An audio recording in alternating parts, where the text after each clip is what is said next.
Hello, let's talk classics. I don't really read classics, I predominantly read horror and literary fiction, so I will not have as many books here, but I wanted to still recommend you guys some classics that I feel are great for this time. I feel like wintertime is the best time to read any classic book. You just cozy up, then you take a book and you feel very intelligent and academic. So I have five classics that I would love to recommend you guys. And then I have five books that I will be recommending to myself because I want to read them. So the first book that I have is one that I don't hear people often mention when they are talking about classics, and that is Bel-Ami Guy de Maupassant. This is a French novelist. I believe this book was published in 1885 or something like that. And it is a book about a guy named George who one day decides that he wants to become wealthy and he wants to be part of an upper class because he isn't wealthy. And the way he decides to do this is to just pretend that he is and to manipulate everybody in his vicinity, thinking that he already has money and that he already has status.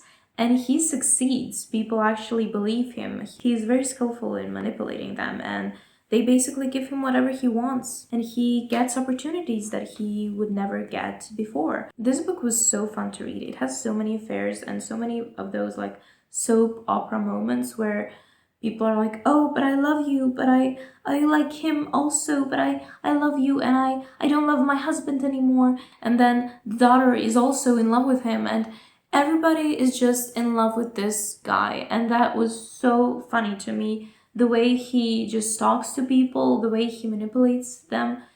But the book is about moral corruption, and as he gets wealthier and has more status, and so in society, he also gets more morally corrupt, and you can see him getting corrupted. It also talks a lot about journalism, especially French journalism at the time, and how corrupted that is and untrustworthy, and how journalism is put before the truth, and people only think that something is truth if it is in newspapers, but although it doesn't have to mean that it is truth, as our main protagonist is showing to us that he is very not trustworthy, but people still believe him. Anyway, it was such a fun read, and I definitely don't hear people talking about this book enough, and I definitely recommend this book a lot because I feel like even if you're not into classics, it was very easy to read this book. It has a lot of dialogues and not that many convoluted sentences, and it's not written in a complicated language at all, and I just had such a good time with it whilst reading it. The second book that I want to recommend to you guys is very gothic and very good for this horror atmosphere, and that is Rebecca by Daphne du Maurier, although I think it's more mystery than horror. But this book follows our narrator, who is unnamed but is referred to only as Second Mrs. Winter. So our narrator, this woman, marries a guy who is recently widowed, and this guy is quite wealthy, and he has many servants, many friends, and they all seemed to love his deceased wife. They are constantly raving about her, constantly telling our narrator that this other woman was amazing and she was the best and she will never be like her, and they are kind of putting her down and putting Rebecca on a pedestal. So our narrator starts to doubt herself and doubt her self-worth, because you would as well if you were constantly told that you aren't worth anything and that Rebecca was so much better than you. She becomes very obsessed with Rebecca and entity of Rebecca, and very consumed by this thought of Rebecca, and very jealous of her. So she tries to figure out what happened to Rebecca, because Rebecca did die in a freak accident and nobody really knows what happened, and she wants to uncover what really happened to Rebecca and see if Rebecca was really this great woman as everybody is telling her that she was. It is a very psychological book. There aren't paranormal elements, but still the feeling that this entity of Rebecca has over our main character and over everybody is kind of paranormal. And this big mansion that has all of these mysterious rooms that are closed off and portraits of Rebecca that are covered, and just the whole mystery of how Rebecca went missing and how she died. It all does have Gothic elements, and I think this book, it was so atmospheric to read, and as I said, it's perfect for current, like this cold weather between autumn and winter. I think it's perfect read for now. It consumes you as well. You need to know what happened to Rebecca. You need to find out what are people hiding, what actually happened, and it just consumes you and it gets you completely into the book, and I just had a really good time reading this. Then I have an American classic, and I don't read that many American classics, so this one kind of really cemented in my brain this story, and I constantly think about this story because I really do like it very much. I read it quite a long time ago, but I still think about it a lot, and that is The Great Gatsby by Scott F. Fitzgerald. The Great Gatsby is a story about American dream and how unrealistic it is and how corrupted it actually is. It talks a lot about classism. We have these three classes that are very much divided in the book. We have new money, that is Gatsby himself. Then we have old money, that is Gatsby's love interest, Daisy, and her husband, Tom. And then we have a working class that are all the other people. The book is actually told through eyes of somebody who is not in this society, in this circle, somebody who is an outsider and by accident stumbles upon one of Gatsby's great parties at the beginning of the story, and then just befriends him and starts learning about Gatsby's life and his love for Daisy and how he wants to get Daisy back. And then we start finding out about Daisy and how her life is with Tom. I just love the story of Great Gatsby and how you have this very, very huge opposition between wealthy class and these lavish parties and lives and love that is quite unrealistic and a bit unrequited, and Gatsby and Daisy don't feel the same towards each other. But also then on the other side you have this working class and people who are barely surviving and are literally living in mud in this industrial part of town. And I just think, again, this book is quite short, but I could see everything so vividly and I liked every part of it, even though I read it quite young. I do want to reread this book very soon when I'm talking about it now, I realize. Then I have a book that I read quite recently, and that is Slaughterhouse 5, Kurt Vonnegut. Quite different from everything else I mentioned until now. Although it still has some comedy elements and humoristic narrations, it is a very tragic book. It is centered on World War II and on this bombing of Dresden.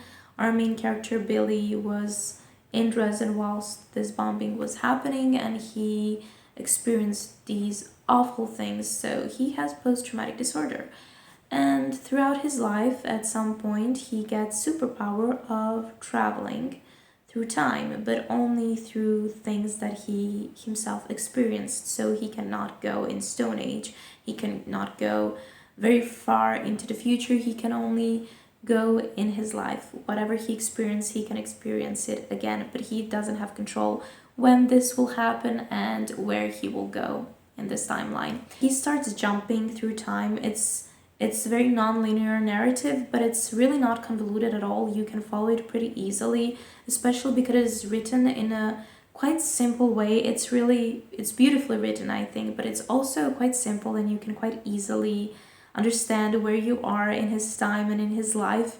Billy himself is a very passive character. He just lets things happen to him. Those things need to be, they just happen to him, and then we learn why.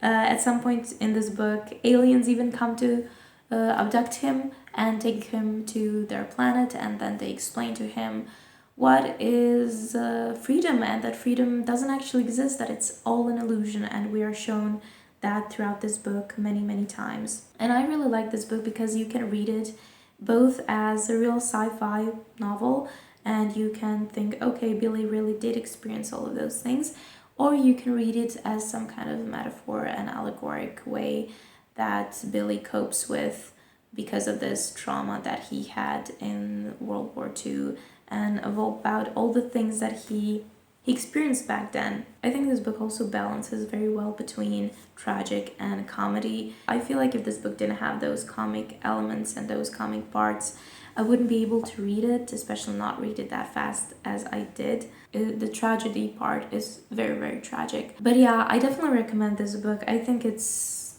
one of my favorite classics of all time, up there with Clockwork Orange, and I think everybody should read this book. And the last one that I'll be recommending to you guys today is one that is quite popular, and that is Wuthering Heights by Emily Brontë. You probably heard about this book. Story between Heathcliff and Catherine, a very destructive and toxic love story. This is a book about obsession. We have love, corrupted love between Heathcliff and Catherine, but we also have vengeance that Heathcliff constantly feels. And the book, the characters and their emotions in this book really reflect on weather in this book, because the whole book takes place on these windy, very destructive moors, but also very beautiful. We have Heathcliff, who is orphaned and who never learned who his father was, and he's not very accepted in society. It doesn't matter how much he tries, he will never be one of them. They will never see him as one of them. And then we see Catherine, who, although she loves him, it's not socially acceptable for her to love him.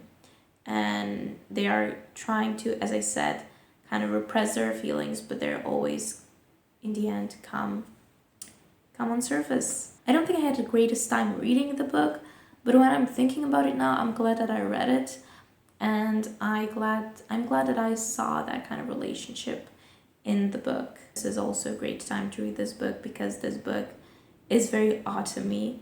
The atmosphere of this book is very autumny. And now, for the books that I recommend to myself that I want to read. The first one is Decameron by Boccaccio. This is a 14th century book.